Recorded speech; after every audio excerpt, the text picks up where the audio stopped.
గారు good morning madam. ఒక చిన్న బైట్ ఒకసారి మీరు చూసిన తర్వాత మనం కంటిన్యూ చేద్దాం. చాలా బాధగా ఉంది, నేను మాట్లాడలేకపోతున్నా యాక్చువల్గా, సో మీతోనే మాట్లాడిస్తాను. ఒకసారి ఆ ప్రకాష్ రాజ్ గారి బైట్ ప్లే చేయండి ప్లీజ్, పీసీఆర్.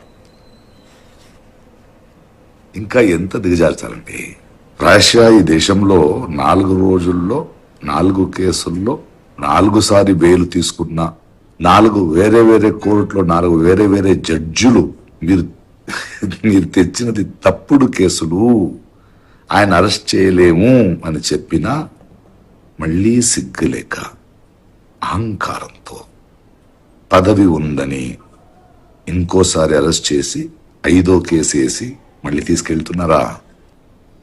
మీరు మారరు, ప్రజలు అర్థం చేసుకోవాలి. చూస్తున్నారు, ఇప్పుడు దాకా రావణికి అండగా నించున్న ప్రతి ఒక్కరికి ధన్యవాదాలు. ఎస్పెషలీ మన హీరో జడా శ్రావణ్ గారు అద్భుతంగా వాదించి 4 బెయిలు తెచ్చారు. ఇది ఇక్కడతో ఆగదు. మీరు ఎంతసేపు ఇలాంటి దౌర్జన్యం చేస్తూ ఉంటారో మీరేంటో జనాలకి ఇంకా క్లియర్గా అర్థమవుతుంది. This is not done.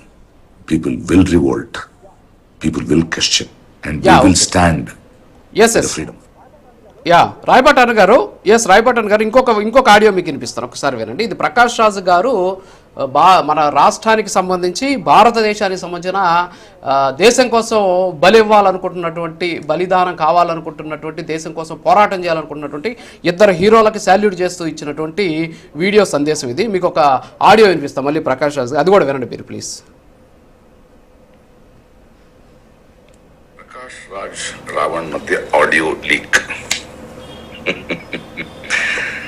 అంటే వేరే వేరే సందర్భంలో వేరే వేరే డేట్స్ లో వేరే వేరే ఇష్యూస్ మీద నేను చేసే తెలుగు ట్వీట్స్, దాని సెంటెన్స్ స్పెల్లింగ్ కరెక్షన్స్ కోసం మాట్లాడుకున్న వాయిస్ మెసేజెస్ ని తీసుకుని దాన్ని సోషల్ మీడియాకి లీక్ చేసి తర్వాత దాన్ని ఎడిట్ చేసి ఒకే కాన్వర్జేషన్ గా మాట్లాడుతున్నా. అంటే ప్రకాష్ రాజ్ గారు ఏ ట్వీట్ చేయాలన్నా సరే రావణ్ దగ్గర నుంచి సరుకు పోవాలి. సో రావణ్ గారు పంపించేటటువంటి గారు అనలే కానీ ఆ రావణ్ అనేటటువంటి వ్యక్తి పంపించేటటువంటి ఆయన ఒక మేధావి, ఆయన ఏదో సినిమాలు అంటారు సిద్ధాంతి వేదాంతి అన్నట్టు ఆయన పంపిస్తే ఈయన ట్వీట్ చేస్తారు. అంటే వీళ్ళంతా కూడా కలిసి చేస్తున్నారు అనేది ఇక్కడ మనకు స్పష్టంగా కనిపిస్తుంది కదా. ప్రకాష్ రాజ్ అంగీకరించారు కదా ఈ వాయిస్లో, ఆయన పంపిస్తే నేను ట్వీట్ చేస్తున్నా అని చెప్పేసి పాపం ప్రకాష్ రాజ్ గారు ఆ వీడియోకి ఏదో ఆడియో లీక్ అన్నారు. నా మీద కూడా ఎక్కడ దేశద్రోహం కేసు నమోదైతేమో అతను దేశద్రోహం అని ముద్రేశారు కదా, మరి నా మీద కూడా వేస్తారేమో అని చెప్పేసి పాపం బయటకు వచ్చేసి నిజం ఒప్పుకున్నటువంటి పరిస్థితి. సో ఏంటి ఇదంతా కూడా వ్యవస్థీకృతం అనుకోవచ్చా? సో 2 హీరోల గురించి మాట్లాడిన 3వ హీరోయినా. ఇప్పుడు ఈ 3 హీరోలు చేస్తున్నది ఏంటి, మీకేం అర్థమైంది మేడం? సార్, ప్యానెల్లో ఉన్న పెద్దలకి, మీకు వీక్షకులకి నమస్కారం సార్. రాష్ట్రంలో దొంగలు పడ్డారు అనడానికి ఇది ఒక ఎగ్జాంపుల్. రాష్ట్రంలో దొంగలు ఆస్తులు దోచుకోవడానికి కాదు, మొత్తం వ్యవస్థని దోచడానికి, ధర్మ